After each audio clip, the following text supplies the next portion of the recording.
All right, let's take a look at this week's PortalFuse report. It covers Microsoft Windows and Edge from October 30th to November 5th. Seems like a relatively calm week overall, especially when we look at the vulnerability side of things. Just a couple new CVEs, both coming from Chromium. So nothing that should keep us up at night this time. But, as always, patching is still recommended. What really jumps out at you in this report? Yeah, you're right. Not a whole lot going on in the CVE list this week.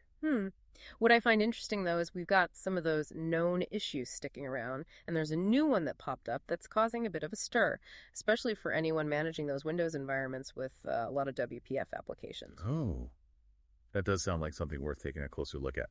Let's start with those known issues that are still hanging around. The PortalFuse report mentions the reboot issue after KB5043145. That's September non-security preview update, which is still an issue for Windows 11 23H2 and 22H2. It's been over a month now. It has, and for those running dual boot setups with Linux, there's that issue that was introduced with the August security update, KB5041592 and KB5041582, impacting Windows 11 21H2 and Windows 10 21H2, specifically when SBATAR is enabled. It's kind of a niche issue, but definitely a pain point for those affected. And when we connect this to the bigger picture, it just highlights those ongoing challenges of maintaining these mixed environments. Definitely something to keep in mind for anyone running those configurations. And the report also mentioned those extended black screens on login for Azure Virtual Desktop users running Windows 10 22H2. That one's linked to FS-Logix profile containers and multi-session setups. Right, and that can be so frustrating for users and a real headache for admins who are trying to troubleshoot. Oh, for sure. Yeah. Okay, you mentioned a new issue that is causing some concern. What's going on with that one? Well, this is where things get really interesting. KB5047288 addresses a very specific issue, but it's one of those issues that could have a pretty big impact on productivity. It affects WPF applications when used with certain IMEs. Japan News IME is specifically mentioned, and it seems to have cropped up after the June 25th updates. So with these WPF applications, what exactly is happening? Essentially, they can become unresponsive or close unexpectedly if you're using these specific IMEs, especially during rapid input or when the IME throws up those additional dialog boxes. It affects quite a few Windows versions, actually. We're talking Windows 11 22H2, 23H2, and even 24H2, as well as Server 2025. Wow, that's a lot of systems that could potentially be affected. This could be a major disruption for users who rely on those IMEs for their daily work. So what's the workaround for this issue? The good news is that Microsoft has released a known issue rollback, or KIR as it's sometimes called. Okay, a KIR. For those of us who might not be as familiar, can you explain what a KIR is and how to implement it? Absolutely. A KIR is essentially a special group policy that lets you roll back the problematic part of the update that's causing the issue. So you would download a specific .msi file from Microsoft, run it, which will install the KIR policy definition in your group policy editor. Then you'd configure the policy, specifically by disabling the KB5040435241022200351 known issue rollback policy. And finally, you just need to restart the device. So it's a bit more involved than installing a regular patch, but it's specifically targeting this IME conflict and reversing it. Exactly. It gets those affected systems back to a stable state. That's good news, at least in the short term. But Yeah. You said temporary. What's the catch? Well, the KIR is, as the name suggests, a rollback, not a permanent fix. Microsoft is working on a proper solution, which will be included in a future update. But for now, the KIR is the best way to go if you're dealing with this WPFIM issue. Got it. So we have a temporary fix that's available, but it's a manual process. And we're waiting for a permanent solution from Microsoft. Anything else that we need to know about this KIR?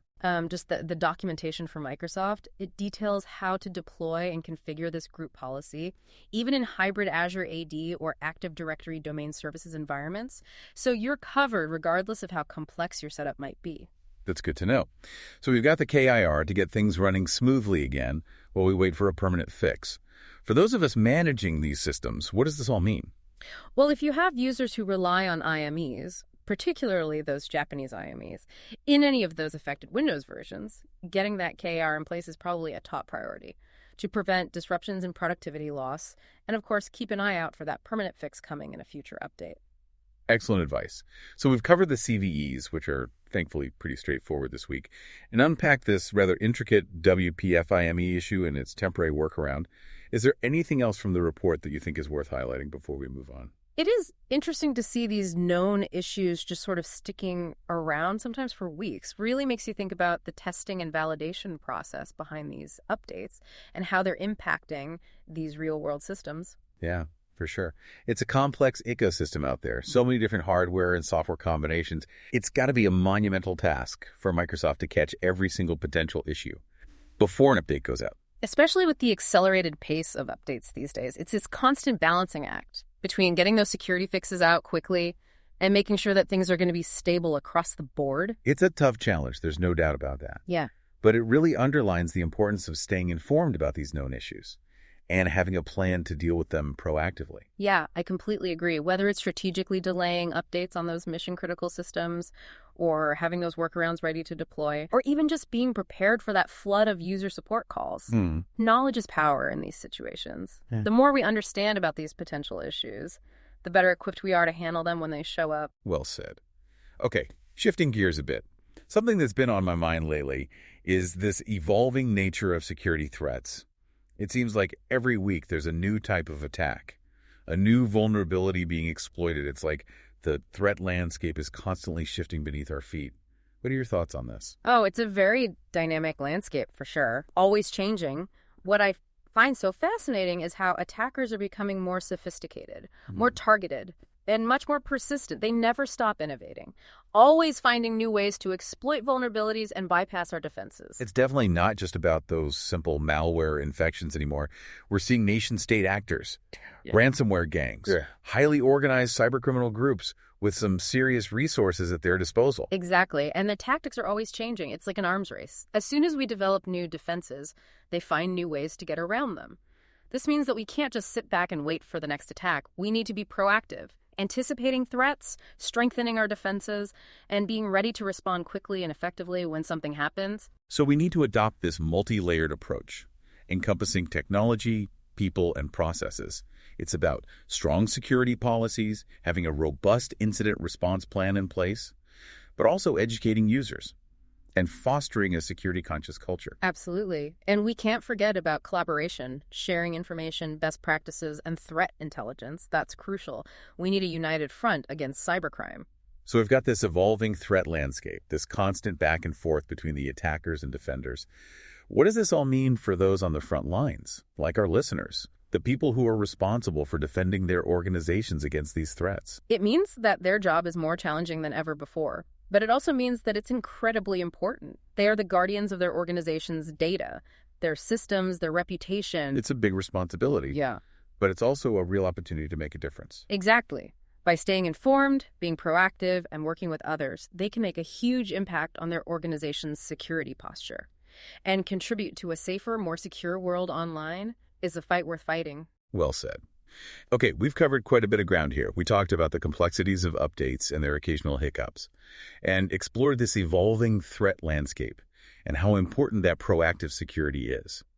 But before we wrap things up, I wanted to touch on one more thing. We've talked a lot about staying ahead of the curve, anticipating threats, and being proactive.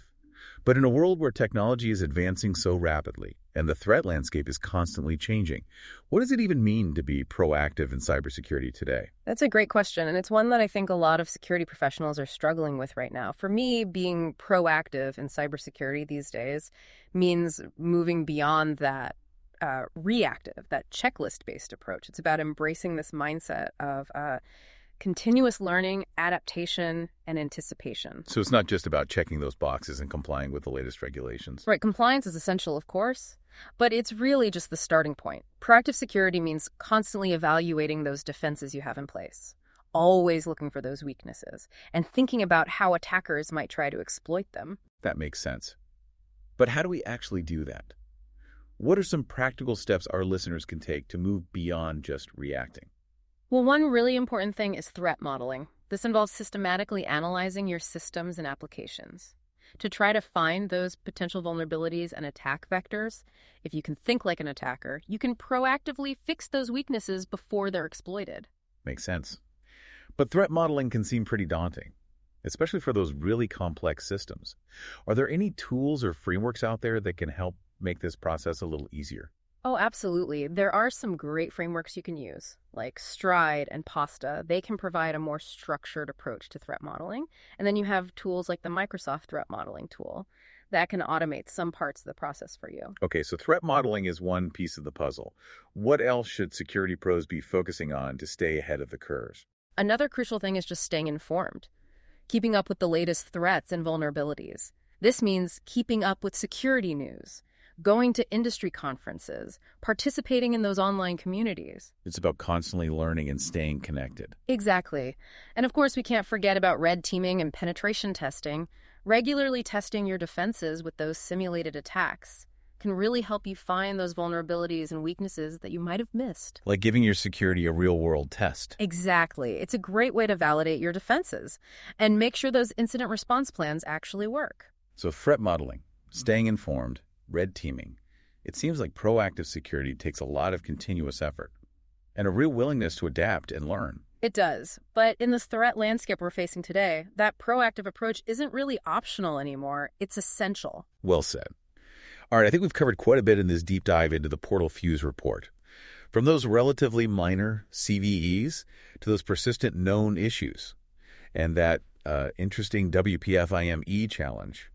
We've seen how complexity is a recurring theme in these Windows environments, and we've explored how that same complexity is shaping the threat landscape and how important it is to have a proactive approach to cybersecurity. It's a dynamic field, challenging but also incredibly important and rewarding. Absolutely. So to all of our listeners out there on the front lines, battling those digital gremlins, remember to stay curious, stay informed, and stay one step ahead. Thanks for joining us on this deep dive. Until next time, all you.